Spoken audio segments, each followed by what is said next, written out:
We are here to do a job. We are here to provide for the customer and make sure they are not fucked around again, right? And what we're gonna just let people in, and they were polite, but you guys don't know. Like I don't, Liam. I don't. Be glad you don't. That's why you're here. Let's exactly. It's ridiculous. I don't have time for games, ladies and gentlemen. I honestly do not.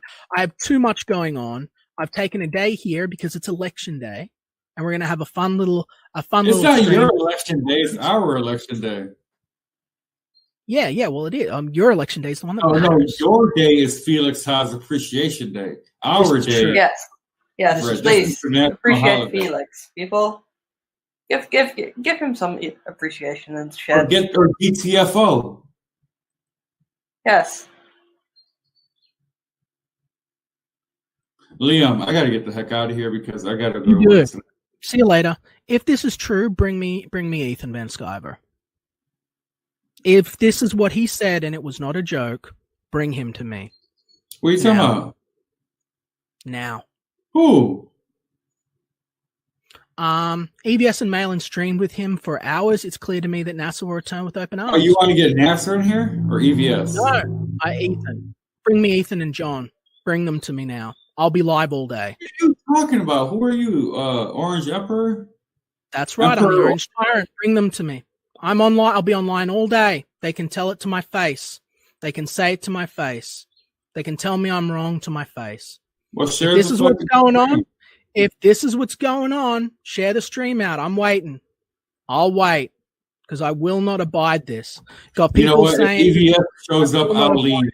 You know what? Yeah. If y'all can get EVS in here, I'll leave. Everyone does because we'll deal with this. I will not tolerate this. And I know y'all want me to leave. You're not in a position to say who is not confiscated? Sure I am. Let's see. If we're going to let Nasser back in to fuck with Liam because that's funny, let's see how funny that really is. Doesn't that intro have a way of just putting a smile on your face, guys? Doesn't it make you laugh? Welcome, everybody. Welcome to Afterlife with Nasser, episode 44. There we go, episode 44. I blanked for a second. I had to double check. Episode 44. Welcome. I hope you guys are doing great. I apologize for the lack of streams. Let me see what Jason's saying here. He says, bring them to me now. I'll be here all day. But anyways, guys, I apologize for the lack of streams. You know, I've been back at work now since the 5th. So I've been back at work, and when I'm not at work, I'm writing. So, you know, streaming gets a little less time now since we're open again. We're no longer closed. Maybe if we shut down again, or if I could suddenly make enough money with my books to quit, you know, then we'll have a lot more streams. But for now, you know, the streams are about once or twice a week, maybe, just because I'm back at work, you guys. But work's been okay. You know, work is work. Been getting some writing done, working on some draft 2s and 3s right now. Mostly draft 3s. I like to do about 3 drafts of a book, and you still can't catch all the typos now, can you? But I'm working on some draft 3s, and then after that, some draft 2s. So it probably won't even be till next month that I write a new book. Right now, all my projects I'm working on this month are all 2nd and 3rd drafts. So it'll probably take me till next month before I'm onto a new project here. But let me also check in with you guys and see how you guys are doing. Let me know how you guys have been. Let me know what you guys have been up to. We got Gable Penny Shot says Liam and the Savior Complex. Just Saying says hail Nasser, hail chat. Well, thank you, Just Saying. And of course, Jason is showing our link. So thank you very much. We got Tack Loves Art. Nice to see you here, Tack. We got Dark Gift Comics Presents. Nice to see you here, Dark Gift, of course, not Grift. So anyways, guys, I think last time I streamed was with John Dillard, and I ended that stream, guys, talking about future content potentially we'll get on the channel. I talked about potentially doing maybe a true crime video, or maybe doing a video where I just read some short stories, you know, maybe have like spooky music in the background or something. And those are still things I'm thinking about doing. But tomorrow we have a new video coming at like 10 a.m. I believe I have it scheduled for. Tomorrow is Silent Sundays episode 1. So each Sunday from now on, I'm going to be doing some sort of silent film video, whether it's a review of a movie or whether it's just a sort of a topic about silent films. We'll see. But this first episode tomorrow is just sort of like an introduction, like, and it's really brief too. It's like less than, I think it's like 2.5 minutes maybe, tomorrow's video, but it's just like a brief introduction, like my experience with silent films so far. And that's tomorrow's video. And so each week I'm going to be doing a review or have some sort of topic. So if you guys have any favorite silent films of yours, any ones you want me to watch, then you guys could let me know your requests, because Silent Sundays is going to be happening now each Sunday. So that's one thing. I still have to try and make some sort of whether it's a true crime video or reading a short story video like I talked about last time. I still have to try my hand at that. It's just a little more difficult now with all my time being spent at work and being spent writing and not having as much free time as I did the last month and a half being off. Let me see what people are saying here. Dark Gift says whatever flows, brother. Well, Dark Grift just rolls off the tongue, but saying Dark Gift, it's like Dark Gift. It's like I have to take a breath, but then it's like Dark Grift. Like it just comes right off the tongue. Like try it. Like Dark Gift. Like it's like I gotta start over. It's like I gotta take a breath. Like Dark Gift, but then it's like Dark Grift. Like I don't know. It just rolls off the tongue so much better. I had seen people saying Dark Grift comics so much that I just thought your name was Dark Grift. Like I remember one time someone called you Dark Gift. I'm like, why are they saying Dark Gift? It's Dark Grift. Like I really thought it was Dark Grift. But yeah, Dark Gift. Like I don't know. It's just it's awkward to say. Let's see. VM Reese says Lock and Key was good. That's what I forgot to do. I was like, I'm forgetting something. I forgot to do my review of Volume 6. I finished reading Volume 6. Now I'm reading 1984, which maybe we'll get into that in a little bit here. But no, I did finish Lock and Key. And thing about Lock and Key, you guys, is like I am so torn on this book because like go back and watch my reviews, guys. Like that first one, like the first volume was really good. The second one was really bad. The third one was good. The fourth one was bad. The fifth one was good. Fifth one was great. I hate it. It was going so back and forth. Like one would be good, the next sucked, then the next was good, the next would suck, the next would be good. So that was my experience with the first five trade paperbacks of Lock and Key, and then I got to the sixth one. I just finished it a couple days ago, but like I said, it slipped me. I just remembered I have to do that review. I couldn't have been more middle of the road on it. I expected to hate it because all the odd number ones were good. All the even number ones sucked. So then when I got to 6, I'm like, well, this is going to suck. And it sucked in some ways. Like, of course, it like for some reason, Joe Hill just keeps putting so much wokeness into this series, and I hate it. But it had a lot of good stuff in it too, though. So I don't know. I was really like torn on that final volume. But I'm reading 1984 now, you guys. I've been marking down. Like I'm only like 48 pages into it, but I've been marking down a few like page numbers, guys, because there's a lot of quotes in there and things that are said where I'm like, this sounds really familiar.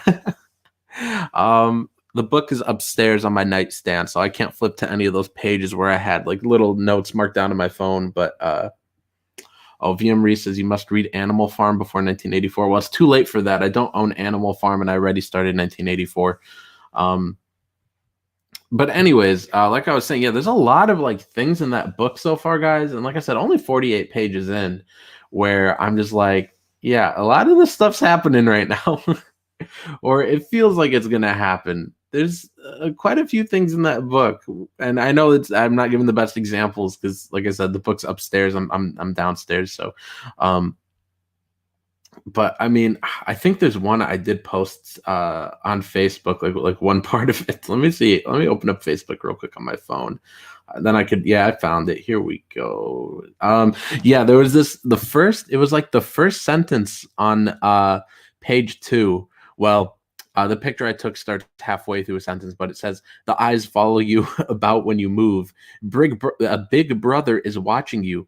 The caption beneath it ran, "Big brother is watching you." Yeah, it certainly feels that way. I saw people making jokes on Twitter saying like, "Oh, now what's going to happen next is Google and Apple and all of them are going to start going into your phones for you and deleting Parler." That sounds exactly like something that would happen. Like they're always watching, and it's just so freaky, guys, with some of the stuff in that book. It's not a horror novel, but it's horrifying at all the things he says so far in the book. Like they went through all the books and changed all the names and dates and things, and like just every book and pamphlet and anything, they just took it and changed everything and then would just put them out again. Like it's just real freaky, the stuff being said in that book. It is really disturbing me. Like I'm getting anxiety reading it. I'm getting anxiety reading it. I don't mean to sound like like a soy boy or something, but no, it really does give me anxiety because it's something I feel like we're like on the edge of. Like everybody told me, I was like, "Hey, I'm about to read 1984," and everybody's like, "You don't got to read it. You're living it." And I'm like, "Well, no." Like, I had never read it before, but I was just thinking, like, well, isn't it supposed to be some like far into the future, like dystopian, like, you know, tyranny and the government and all this stuff? And I was like, well, I thought it was supposed to be like up to the extreme, to the extreme, to the extreme in this book. And so I was like, is it really like today? And then I'm just like, I'm like I said, 48 pages in, guys, and I'm just like, oh boy, we are close to this, aren't we? We are close to it. And again, my reading time has been slashed in half because, you know, I have work now again. So because we're open again. So I don't know how long it's going to take me to get through it, but oh boy, there's going to be a review coming when I'm done. I could maybe already even review it. Only a few pages in, like I said, because there's just so many things in there that just remind me of today, and a lot of connections people made. And it's a really terrifying book. Excuse me.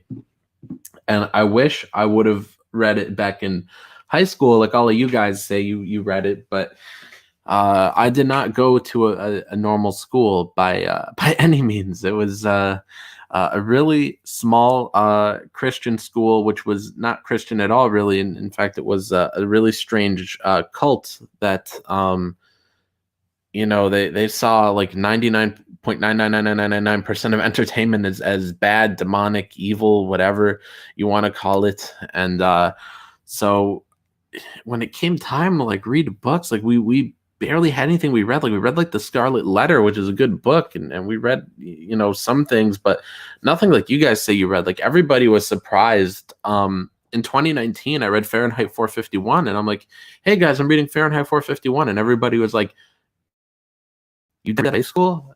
Every single person on the planet was like, "You didn't read it in high school?" I'm like, "No, I didn't. I'm just reading it now." And I was like, man, I really missed out, didn't I? I missed out on a lot of stuff. That's the sad thing, is how much stuff you miss out on. I missed out on just with that strange sort of school and upbringing, guys. That's been like the saddest experience for me, is everybody talks about their childhood and discovering these different things. I didn't see Star Wars till I was like 16. And everybody's like, I saw it when I was 5. Same thing for a lot of these things that I've only recently discovered, and everybody's like, we saw that as kids. And it's, for me, it's like, well, that was never my experience, because I just went to such a strange school, and it wasn't my home life. Like my parents weren't like that. It was just the big overreach of like my school and my church. They were just a bunch of weirdos, honestly. But I was really sad when I read Fahrenheit 451, and I was like, I'm just discovering this in 2019. When I read that, I was 22, and I'm like, I'm just reading this now at 22. And now with 1984, everybody's like, yeah, we read this when we were 13 or 14 or 12. And I'm just like, wow, I'm 23 now, and I'm just reading 1984. Like, it really does feel to me like I was robbed of a lot of things. But I'm, it's better late than never, I suppose. Excuse me, guys. Sorry. But yeah, just 48 pages into that book, and it's really crazy. It's really good, and really well, good as far as well written and paced, and it's engaging. It keeps your attention, and you want to keep reading. You want to keep turning the page. But then it really does make you think about. I'm not exactly quite sure how to put it because, as you guys know, I don't follow politics too often. I vaguely know vague things. I'm not very political, but it really does make you think about sort of the things going on today and the way that stuff could happen because people are really pushing for it. And especially the dumbing down of society, just people are so dumb to fall for it. And and things like Fahrenheit 451 with censorship and all books being banned. And it's like every time I open Twitter, it's like I wish John De La Rose was here to talk about this because it's like every time I open up Twitter, I swear he's always arguing with people that are like advocating for the classics to be censored or rewritten or just burned and never taught in school. Like it's crazy stuff, and it's coming closer. Each day it seems like. So yeah, it's been really intense. But let me see what else people are saying. We got 18 people in here, guys. Hit that thumbs up, thumbs down, whichever one you prefer, guys. Share out the link to this stream. And let me know your guys' thoughts on all this stuff down here in the chat. And let me see what else is going on. Dark Gift says, I had to move 1984 into my nonfiction collection. I've seen that meme with somebody moving 1984 into the nonfiction section at a bookstore. It does seem like that more and more each day with, Big Brother is always watching. And especially one of these other, like, I was talking to Jason about this on Facebook. I could probably find it. Although me and Jason have talked a lot recently about some projects, so let me scroll back and see if I could find. Actually, no, I might have sent him a picture of it. Let me see. Yes, I did. Like, especially like, okay, this is an intense part of the book, guys. And in 1984, there's the what do they? I guess this is like the slogan of the party, and it says, "War is peace, freedom is slavery, ignorance is strength." One more time, guys. War is peace, freedom is slavery, and ignorance is strength. I open up Twitter and I see people that say that and they actually believe it too. Like, war is peace. Like, the first thing that comes to mind with that is something heartbreaking that happened probably close to a year ago at this point, maybe just under a year ago, was when the Uncle Hugo's bookshop got burned down, and a lot of stores got burned down, and people looted them and burned them, and and that was supposed to be peace. Like, war is peace. Burning bookstores and looting stores and burning places to the ground, that is peace. War is peace. And then freedom is slavery. Same thing. People cannot have different thoughts. People aren't allowed to be themselves or say certain things because we can't have freedom, because your freedom to say your opinion is slavery, I guess, and people might be offended. So war is peace, freedom is slavery, ignorance is strength. That's really what we do see on Twitter and everywhere these days is war is peace, freedom is slavery, ignorance is strength. If you burn buildings down, if you loot businesses, if you murder people, then that's actual peace. And if you have a certain opinion or agree with certain things, then your freedom to do that is wrong. And freedom is actually slavery. So slavery is the actual freedom. It's so weird. And to think he was only off by like 36 years too. 1984, 2020. That's only 36 years. So wow. 36 years. I mean, he was so close, you know. Let's see. Stupid Newfie says Harrison Bergeron by Kurt Vonnegut is another dystopian story you should check out. Brave New World as well. Brave New World is on my list. That's one that's been recommended to me for a while, and that's one I'm gonna check out pretty soon. I've got quite a few books already picked out to read this year. And here's the thing about it, guys, is, oh man, I am so indecisive when it comes to what to read next, because it's going to take up a lot of my time. And I have so many books I want to get through. So it's like, which one of these right now is the most appealing? So I could spend so much time on it, because I'm not going to have so much time to sit down and read when I'm always at work or writing. And where is it? Oh, there we go. I remember now. I lost my train of thought for a second. But I've picked out some classics I want to read here, and I'm just glancing back at my shelf. I think 20,000 Leagues Under the Sea is probably going to be the second book I read this year when I'm done with 1984. I've also got Phantom of the Opera in my stack of books to read. So those are probably going to be the next two books I read after I'm done with 1984. I might go with Phantom next because it's so short. Well, I shouldn't say so short, but 20,000 Leagues Under the Sea is like double the thickness. This is how it appears from where I am. My shelf is across the room.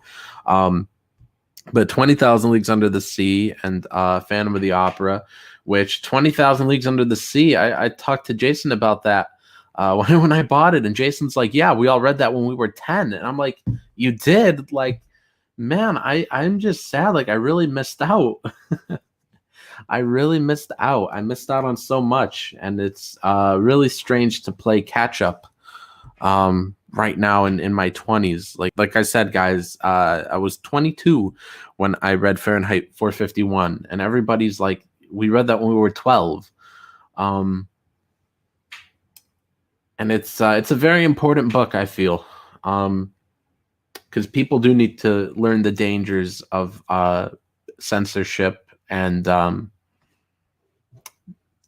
do need to learn the dangers that it talks about with a society that's not able to read, that can't really think, that can't, function like normal people. They're just slaves, it seems, and everything's just weird. And well, let me see what else is going on with you guys. Gable Pennyshot says, don't worry, Nasser, I didn't see Star Wars until I went to college. And Jason says, peaceful protests. Yeah, I didn't want to get too political, but that's exactly what they call it. War is peace. That's one of the slogans of the party in 1984. War is peace.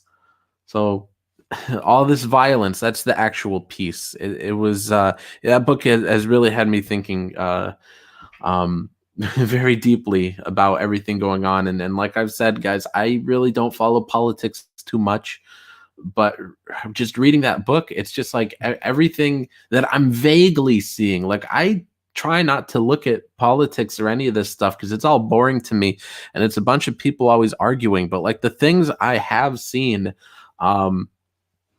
it's like exactly the stuff in this book. Like, everybody told me, they're like, yeah, this is 1984 right now. We're heading down that road. A lot of the stuff in that book's happening. And I did not believe them before I cracked open the book, because, I thought 1984 is supposed to be some like extreme thing far into the future. Like, it's supposed to be like, the most extreme thing you could think of. And so I'm like, well, maybe we're not in 1984. And 48 pages in, it's like almost exactly it. It's so just strange. Like, it's giving me anxiety. And again, I don't want to sound like a soy boy when I say this book gave me anxiety, but it gives me anxiety in the like, I just mean that just like, because so much of it is like close to happening or is happening. It's just like, wow, we might be there in 5 years or something like that.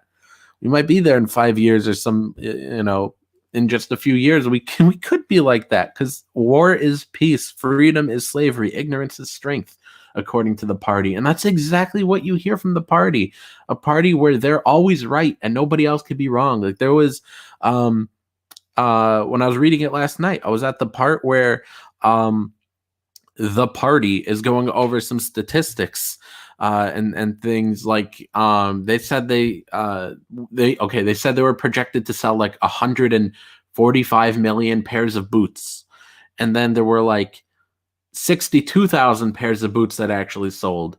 So they rewrote history to say, no, we're projected to sell 57. I forget. Wait, did I say the numbers right? No, I think originally they said, like, we're going to sell 145 million pairs of boots. And then the number actually ended up being like 62 million. So then they changed it to say, like, oh, we actually projected to sell 57 million. So then they would claim that they did better than expected. And it was very strange just hearing that, reading that, and reading about how they would just go back and change books. Like, that's something I saw John Delarose on Twitter recently talking about. He might have talked about it on his channel too. Like, they were going back through, like, people are going through classic books and changing them, rewriting things. It's all like, just like in that book, like the party goes through and they rewrite history, they rewrite the books, and then they just put out the new editions, and it's just so strange because it's like happening. It's so weird. Jason says leftists are the enemies that George Orwell was warning us about. Oof. Catcher Cell White says better late than never. Yep. Did you ever read Lord of the Flies? Yes, I did. You could always do film to book comparisons for content once you finish some of these classics. I've done that. I've done a few of those. I've done that for Psycho, for Misery. I'm trying to think what else I've done it for. Let me see. Sometimes it's hard to take a look at things on my bookshelves, you guys, because first of all, I have 5 bookshelves. Everything is everywhere.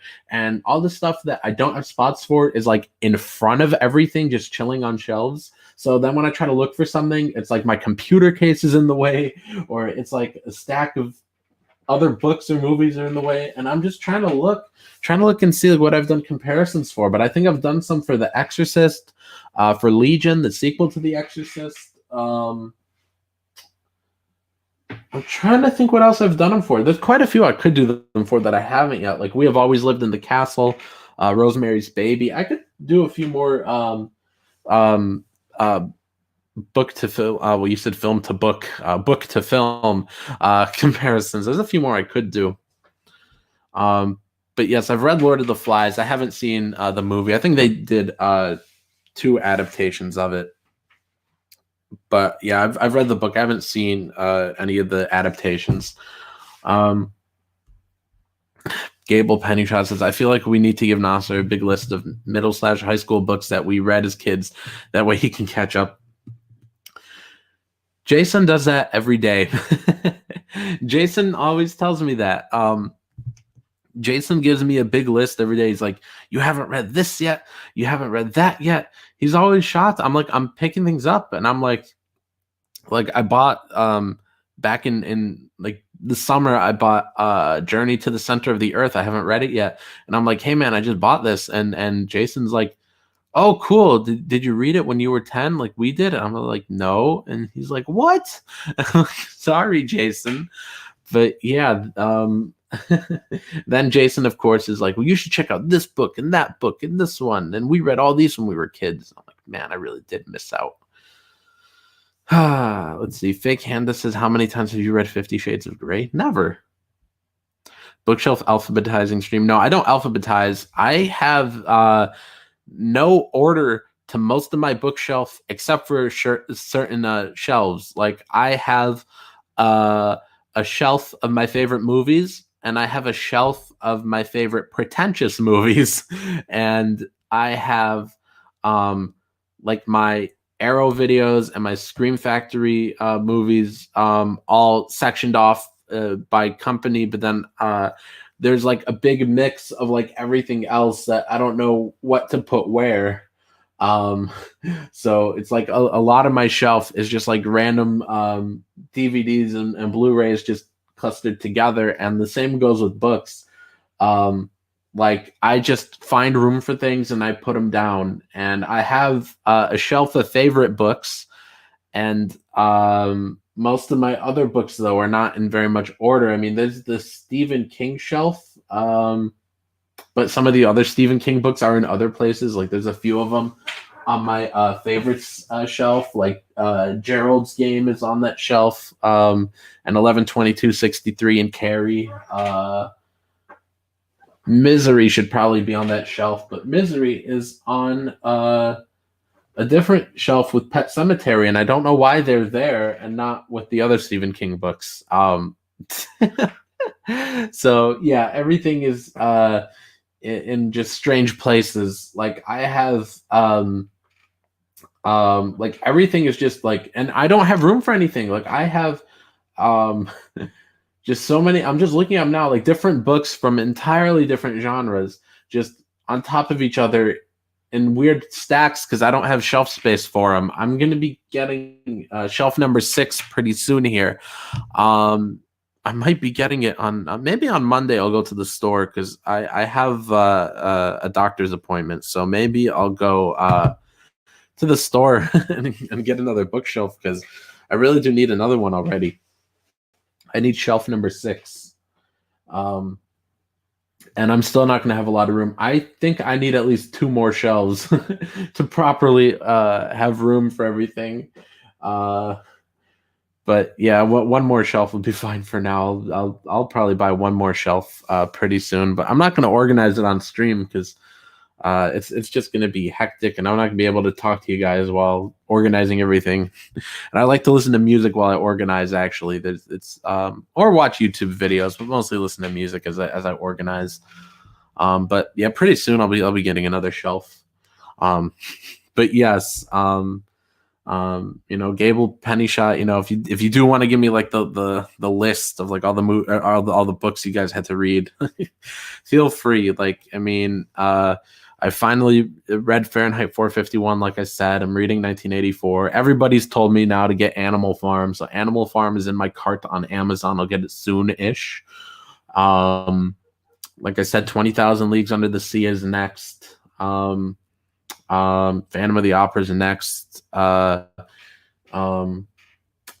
else do I have? Like I said, I have Journey to the Center of the Earth. I have John Carter of Mars. The first 5 novels in one giant book.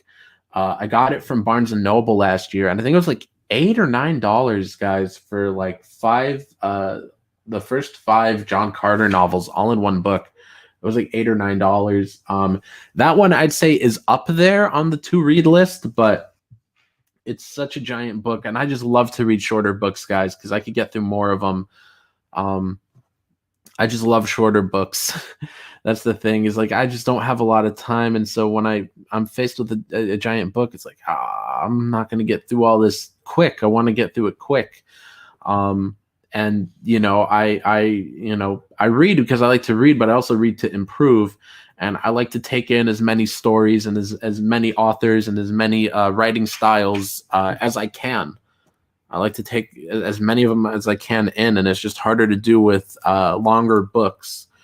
I think the longest book I read was 11/22/63. As far as a novel, I read that one back in college. I think I got it on like Black Friday at the mall when I got dragged along to go shopping. Yeah, I think that's when I bought it. It must have been like 16, 17 maybe. Yeah, that's probably when. And I was back in I was in college, and I didn't write as much as I do now, and I had a lot more free time back then.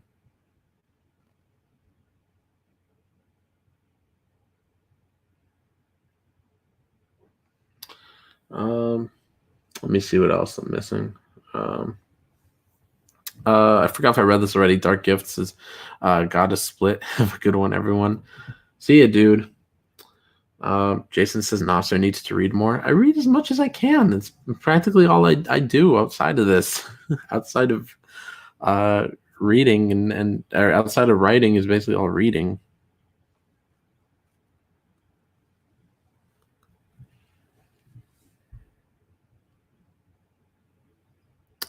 Give me 1 second here, guys. Sorry, I gotta reply to a message. Here we go.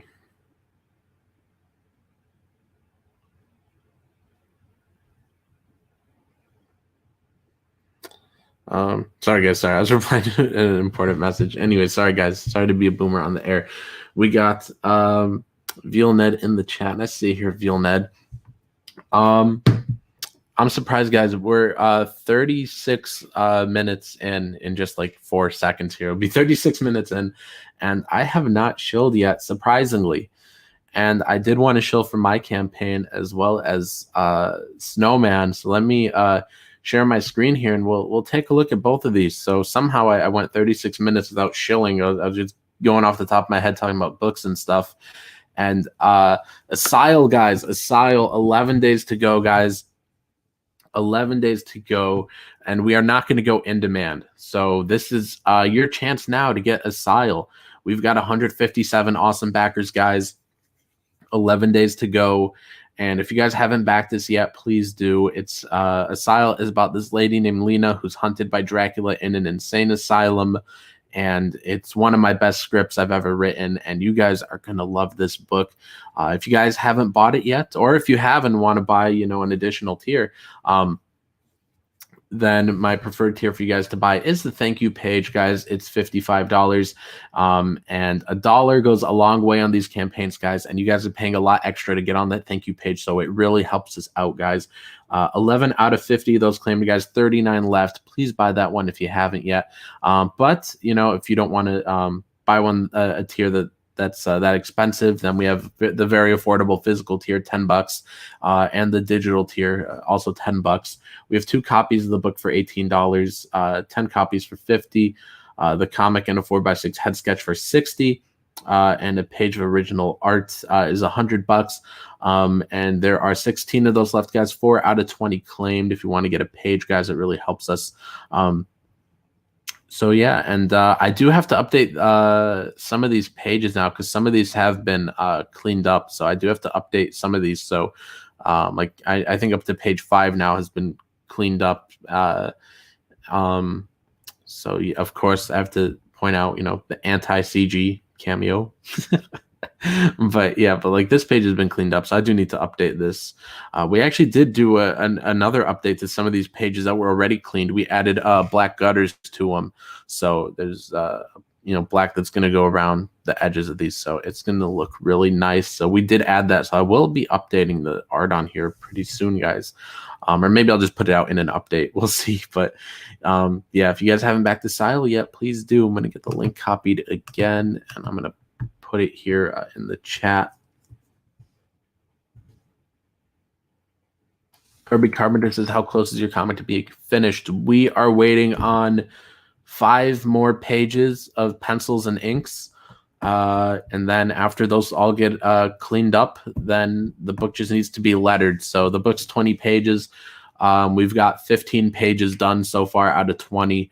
So we're nearing the end. We're pretty much at the end here, guys. Just waiting on 5 more pages. Then it's got to be, some of the scans had to be cleaned up. Because let me go back to the campaign and show you guys, the scans are like this. Like they're very rough. And then they just had to be cleaned up, meaning they just have to be sharpened like this, erasing any of the see, you can still see some the pencil marks on her here. That's basically what Billy is gonna do with these pages, is he does this to them. He takes out any of the pencil marks so you don't see them, and you know how it looks all crisp and dark, and the black actually looks dark instead of looking like this. You could see the Sharpie strokes going in each direction like this. Basically when it gets cleaned up, it just becomes solid black like this. So that's what Billy is doing right now to these pages. But we've got 15 pages done out of 20 so far.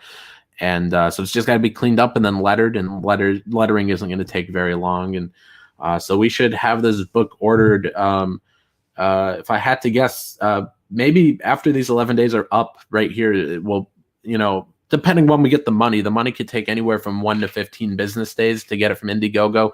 I typically get the money instantly. I remember Stardust launched within me and Mike S. Miller launched within a day of each other. I think I launched the day before he did, I think. And when my campaign ended, when Stardust ended, I got the money instantly. Like the next day it was in my account. And then Mike waited. He had to wait the full 15 days before he got his money. So it could like be anywhere from 1 to 15 business days after the campaign's over for you to get the money. But I'm pretty confident that by the time this is over and then we get the money, the books will be ordered. Because where we're at right now, it's not going to take terribly long to finish up. Let's see. We got Marsupial Gamer in the chat. Hello there. Gable Pennyshot says, "Where is Vic?" I don't know where Vic or anybody is. The green room has the link, so they could come in. You know, he could come in at any time if he's able to. But let me zoom in here, and I will play the video for you guys, and we'll take a look at Snowman.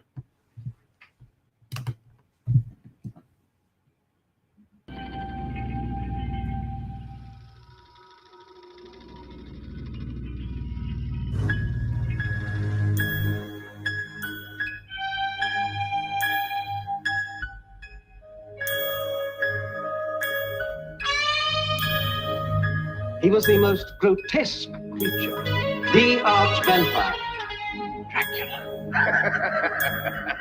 Count Dracula.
You know, guys, that was Vic's laugh at the end there. So, you know, everybody asking about Vic. I mean, you know, in a way, he's here with us in spirit. But that's the Asyl trailer, you guys. So if you want to back it, of course, you guys know, links in the chat. It's in the description as well. And here's Snowman, A Cold Day in Hell. Let me zoom in here on this, and we'll play this trailer. New from All Caps Comics, Snowman, A Cold Day in Hell. The victim of a genocidal massacre has somehow returned from the dead and is carving a path of death across the heart of America. Driven by the echoes of silent screams, this is the story of a man once known as Black Dog, the one now forever known as the Snowman. Snowman, A Cold Day in Hell, back it today, only on Indiegogo. I'm really excited for this book, guys. I just have such a good feeling about it. There's just such a good feeling about this book, guys. I don't know how to explain it. There's just some projects, like you see them and you're just like, really good feeling about this. And Snowman, I'm really excited for this, guys. And if anybody out there, you know, if there's anybody out there listening that isn't familiar with Snowman, this is Matt Martin's book from the 90s that he brought back. He had a few books in the 90s, and this was one of them. And he's, you know, rebooted it, I suppose. Well, I'm not exactly sure if it's a reboot or continuation, but, you know, it's Snowman, A Cold Day in Hell. It looks like Snowman Early Frost was the original title right there. But yeah, Ethan's the one that's publishing this, fulfilling it. 33 hours to go here, guys. 860 backers, and I want to see this get to 100,000, because Ethan said that Matt Martin will have a very nice payday if it gets to 100,000, and I would just love to see it get there, guys. I would love to see it get there. I've just got such a good feeling about this, guys. It looks terrifying. I just love it. I just love this design. I love the design of the snowman. I just think that the artwork is incredible, guys. It just looks really great. I'm only a little bit sad that this is going to be colored, though. I would love to read this in black and white, but you know, I'm sure it's still going to look really great in color, but it just looks fantastic in black and white. And Ethan's like, we're coloring it. I'm like, no, but oh man, look at that. Look at that gunshot. It's just wicked. It's so cool. I just love the design of this guy. I just love it. Here are the different covers right here. Cover A, B, C, and the Trent Kanuga cover. Oh man, this is just gorgeous artwork, guys. It is just so creepy. This is an homage to one of Todd McFarlane's covers, and I can't remember which issue it is for the life of me, but I know I've seen it. And here's the throwback. Here's the throwback. Let's see. This is Matt right here, and then this is Ethan right here in the middle, and this is Trent Kanuga. Oh man, they were so young. It's just, I don't know. Look at them. And let's see. Let's scroll down here. Oh man, some more of this just incredible art. I just love it. And here we go with the stretch goals, guys. So they've hit these first three here. Now it's going to be full color on the interiors. They're adding a snowman sticker to everyone's order, adding a giant all caps comics sticker. I don't know exactly what's going to be in between these two. It just says more stuff in between. But at 100,000, they're doing all the covers in beautiful etched foil. So this is just a campaign I just feel really good about, guys. It's in the description. I'm copying the link right here and putting Snowman in the chat. So there we go for Snowman. And let's refresh it. Let's see if it's gone up. No, it has not. But 32 hours left, guys. 860 backers. That's Snowman. It's just a project I feel really good about, and one that I wanted to shill. So if you guys haven't backed that yet, then please do. I've backed it, and I'm really excited for it. Kirby Carpenter says, Vic better be drawing. Yeah, he better be, or I'm going to kill him. That was just a joke. If the FBI is listening, it was just a joke. Vic probably missing in action and owes Nasser some scans. Let's see. Kirby Carpenter says, I liked the old Snowman 1944 miniseries. I have backed the new book. Did you mean 1994, or was there a Snowman book set in 1944? I'm a little bit lost.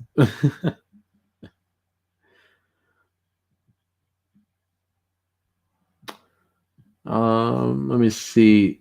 Jason says, draw, Vic, draw. Let's see. Kirby says, Nasser, some of the old miniseries like Snowman 1944 were in black and white. Oh, okay, yeah. So it was set in 1944. Huh. Where could I find these? Does Matt Martin sell them? Does he have like a bunch of copies, or do I gotta like look on eBay and just really dig for them? Like, is there any easy way to find them? Man, I hope he reprints them pretty soon. I think those would be great campaigns. It would have been great add-ons for this campaign, you know, maybe in the future. Let's see. Kirby Carpenter says eBay. Huh. You know, there's one website I buy from. Well, I used to buy from all the time. Let's see. I think it was mycomicshop.com. So I'm in a different browser, so I'm not too familiar with this. Let me type in Snowman. I know it was a little vague, but you know, I should have typed in Matt Martin with it maybe. Let's see, Snowman. There's quite a few books called Snowman, but I see right here, Snowman 1944. Let's see. Okay, Snowman 1944, cover 1A, 240. Let's see. 1B they're out of. There's a giant swastika on it. Let's see. Okay, and then let's see, issue 2 cover A is okay, you get it for like $320, $240, not bad. They're out of some of the variants. Let's see, and then issue 3 is you get it for $2.40 or $3.20 depending on condition. Yeah. This is very affordable. I think I'm going to order these after the stream. You guys better not go in and buy them all before me, because it looks like they just have that one copy of issue 1. But I really want to get this. You guys better not get it before I do, okay? No, I'm gonna be checking out that series. Thank you. Yeah, guys, I just got such a great feeling about Snowman. I'm just excited for it, guys. I backed it. I think you should all back it too. And back Asyl as well, if you haven't yet. And also my books on Amazon. That's something I don't actually shill that often. Let me put the link here. Let's see, buy my books on Amazon. I don't show them too often when I have a campaign. Whenever I have a campaign, I don't show my books on Amazon too often, but I'm going to share my screen and we'll take a look at them. If you guys want to buy these, I have 5 books on Amazon. I think I'll have another one on Amazon soon-ish. Because I do have one called The Christmas Morning Massacre. That's book 1 of 5 of a slasher series. Book 1 out of 5, but it'll probably go longer than 5 books. I've only just written 5 of them, but there's definitely going to be a book 6. It's going to be a reboot. it couldn't be a slasher series without a reboot. But that I don't know when it'll be on. Probably within the next couple months, if I had to guess. Which Jason actually is gonna design the logo for me, actually. So thank you, Jason. But these are my books here on Amazon, you guys. If you guys have not backed these yet, the Eclipse Theater was the first one of these I put out, you guys. And the Eclipse Theater, where do I begin telling you guys about this book?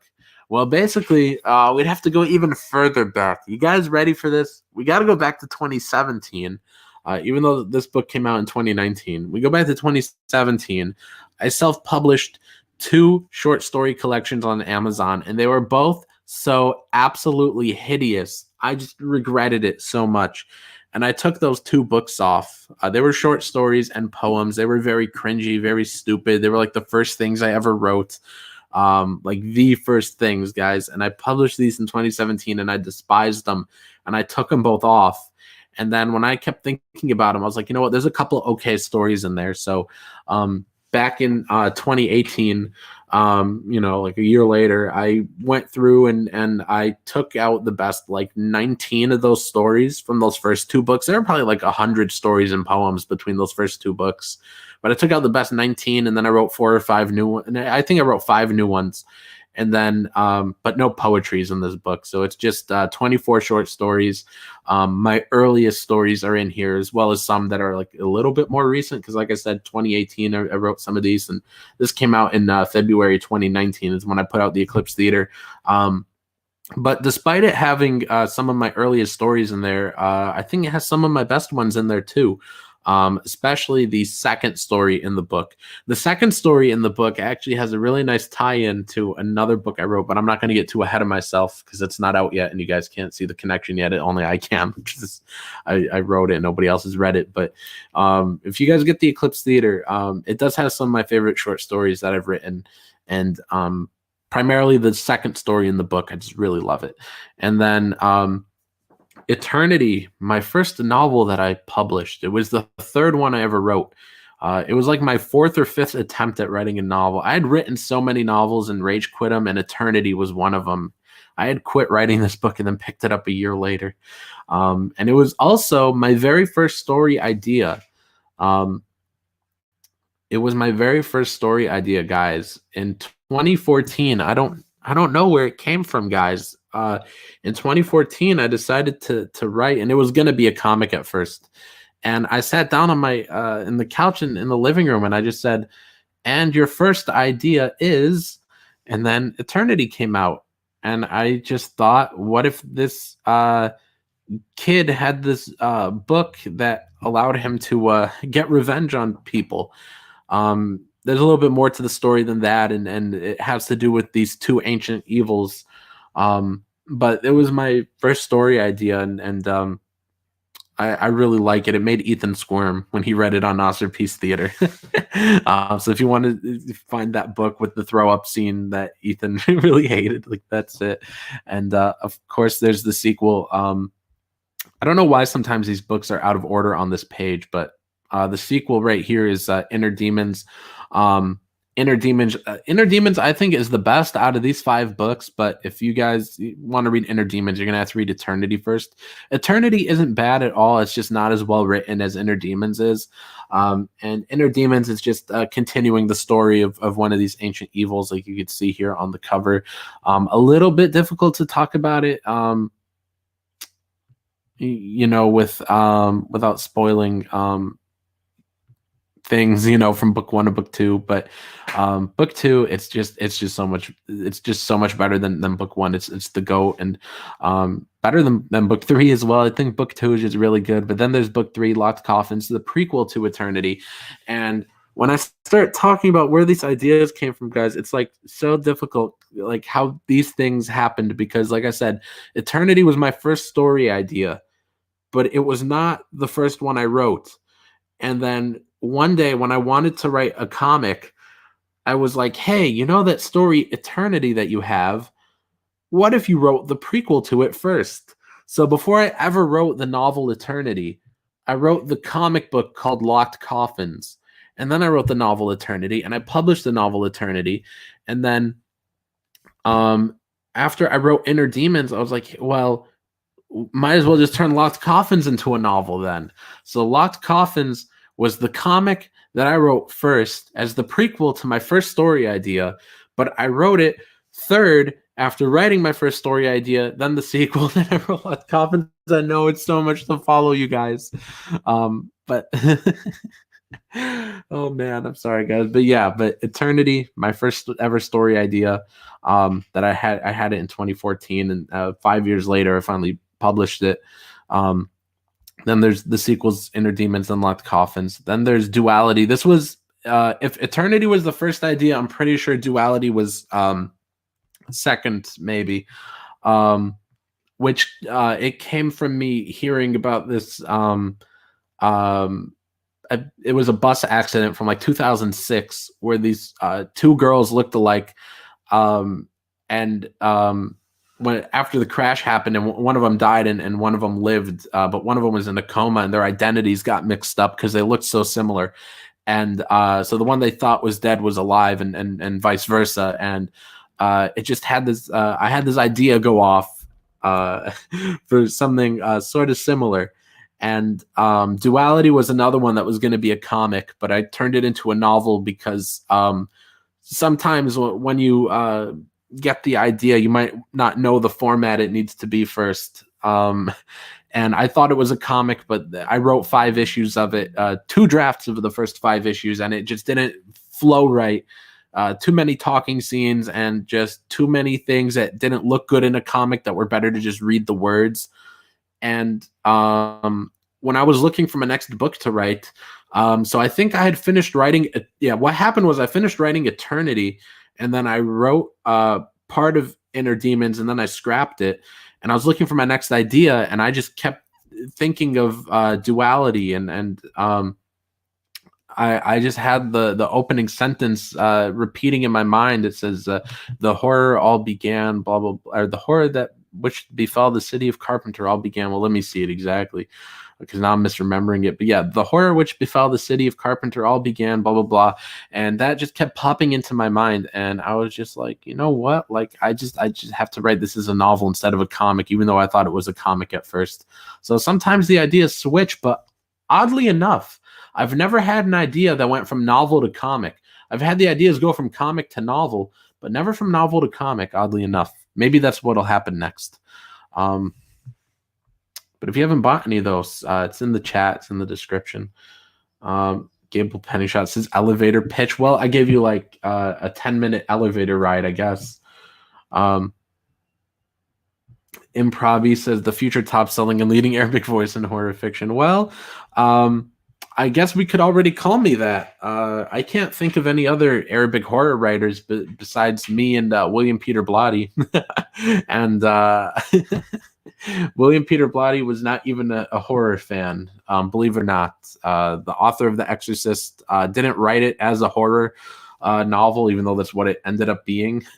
He thought it was just going to be a supernatural detective story, and it turned out to be a really crazy horror novel and horror movie. But he didn't really like horror. He wasn't a fan of it. So that is why I'm able to claim the title, because the author of The Exorcist did not like horror. So I am the leading Arabic voice in horror fiction. Even though I only sold 122 books last year on Amazon and 169 the year before that. So that's enough to make me the leading Arabic voice in horror fiction, considering there are no other Arabic horror authors. So there's just me. But anyways, we got 18 of you in here, guys. Hit that thumbs up, thumbs down, whichever one you prefer. Share out the link to this stream, please. I think it's actually been a pretty chill stream, even though it's just been me here solo. And, typically I'm awful solo, but I think it's actually been a good stream because so much time has passed since the previous stream.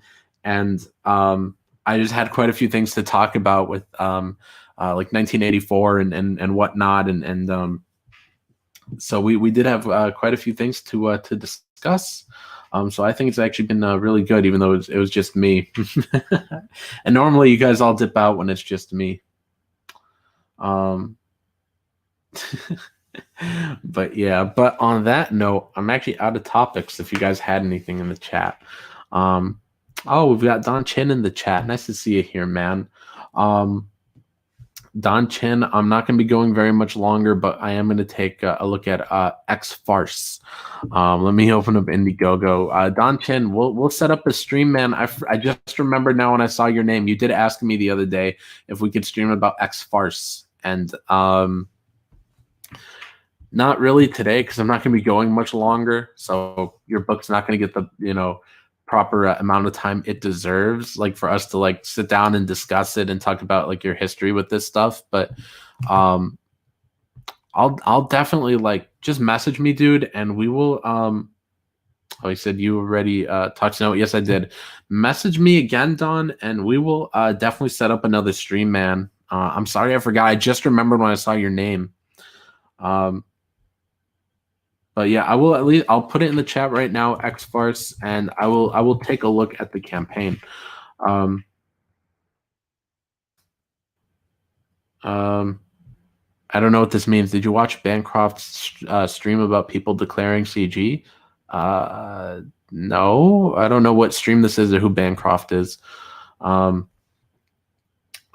okay, anyways, guys, here's the link for X Farce, and let me share my screen here.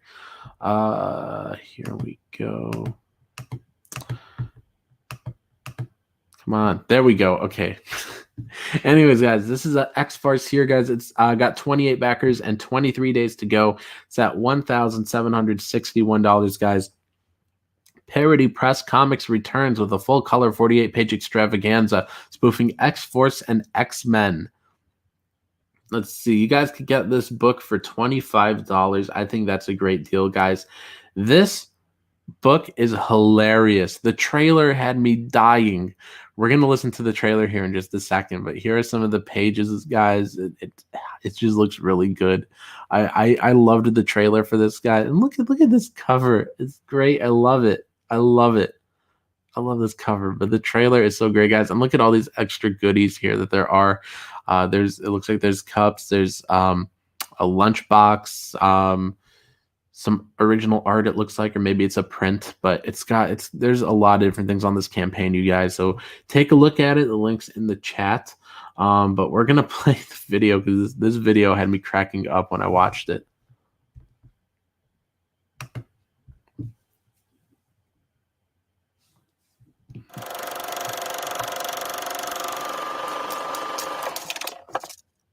My name is Professor Baldy, and I run a school for juvenile delinquents. But not just any delinquents. Mine are specially gifted. You might even call them mutants.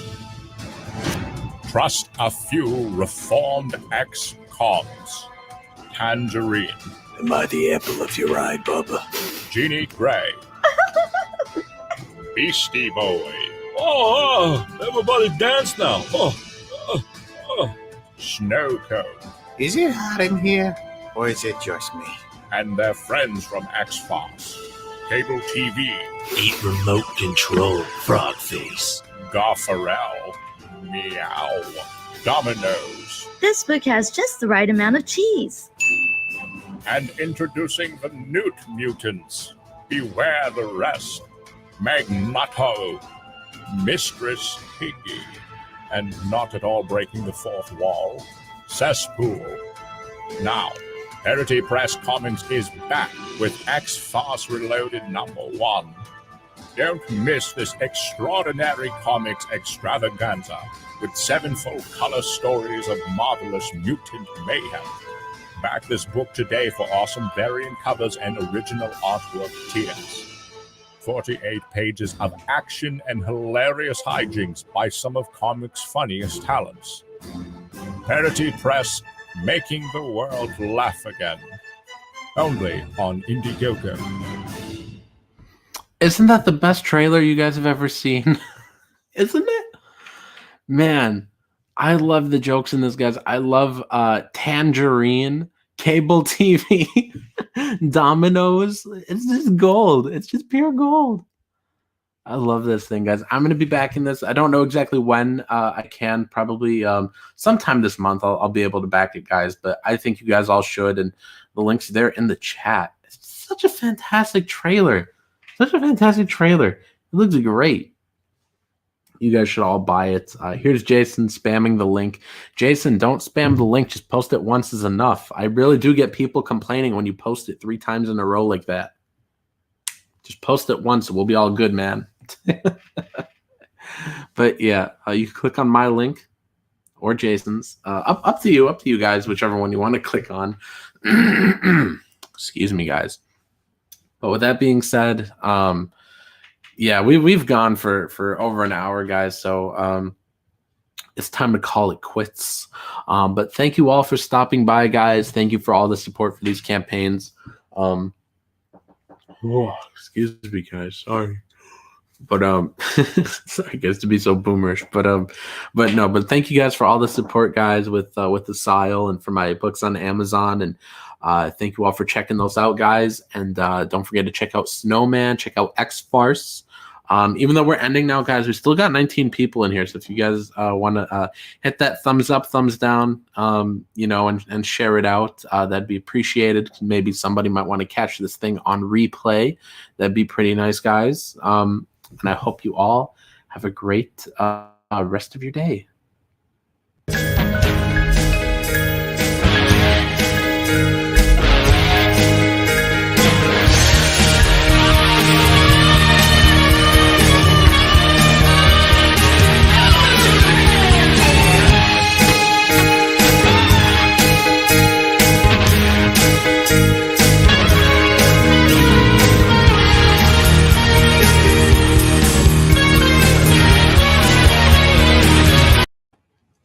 Okay, I should have ended it, but I just saw this super sticker. So this is like the after credits scene. Let me share my screen and we'll take a look and see what it is. All right, so it says, it says fist bump. I was like, what does that say? It's so tiny. I had to put my face to the screen. Okay, fist bump. Thank you, Michael Roth, for the fist bump. Okay, guys, peace.